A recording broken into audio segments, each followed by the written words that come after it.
صحیح حدیث میں ہے، رسول اللہ صلی اللہ علیہ وسلم نے ارشاد فرمایا کہ پچھلی امتوں میں عیسائیوں کا زمانہ تھا اور عیسائی مذہب اس وقت برحق تھا، تو آپ صلی اللہ علیہ وسلم نے فرمایا کہ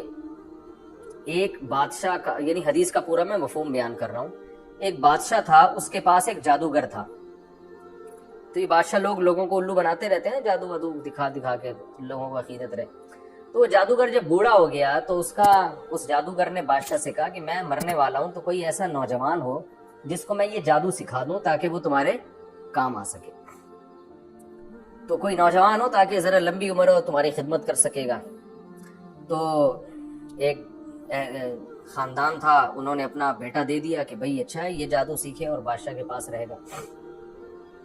تو وہ نوجوان جب جادوگر کے پاس جادو سیکھنے کے لیے آتا تھا تو راستے میں ایک راہب کا گھر تھا۔ راہب جو عیسائی مذہب پر ہوا کرتے تھے اور اللہ اللہ کیا کرتے تھے، عبادت کیا کرتے تھے۔ راہب درمیان میں پڑتا،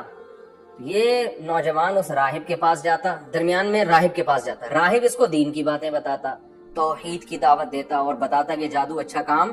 نہیں ہے، مذہب کی تو یہی دعوت ہے نا۔ اور جب یہ جادوگر کے پاس جاتا تو جادوگر اس کو وہی فلیتے پلیتے اور سنگ دل محبوب، آپ کے قضیے ٹوپے ڈرامے تو جادوگر لے کے چل رہے ہوتے ہیں، اور یہ لے کر آؤ اور مردہ،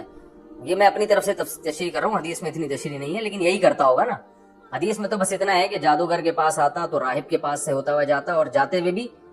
راہب کے پاس سے، یعنی گھر سے آتے ہوئے بھی راہب کے پاس سے اور واپسی پہ بھی راہب کے، تو راہب کی باتیں زیادہ اس پر اثر کرنے لگی۔ لیکن وہ جادوگر اس کو یہی فلیتے پلیتے گندی باتیں جو جادوگروں میں ہوتی ہیں اور ہوائی باتیں، تو یہ جو نوجوان تھا نا، اس کو راہب کی باتیں اٹریکٹ کرنے لگی کہ یار اس کی تعلیمات پاکیزہ ہیں،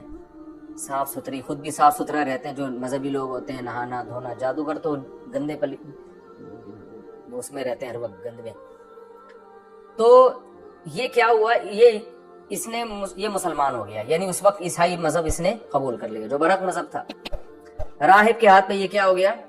مسلمان۔ راہب نے اسے کہا کہ دیکھو، جب اگر تو بادشاہ کو پتہ چل جائے نا کہ تم مسلمان ہو گئے ہو تو میرا نہیں بتانا کہ میرے ہاتھ پہ، ورنہ بادشاہ مجھے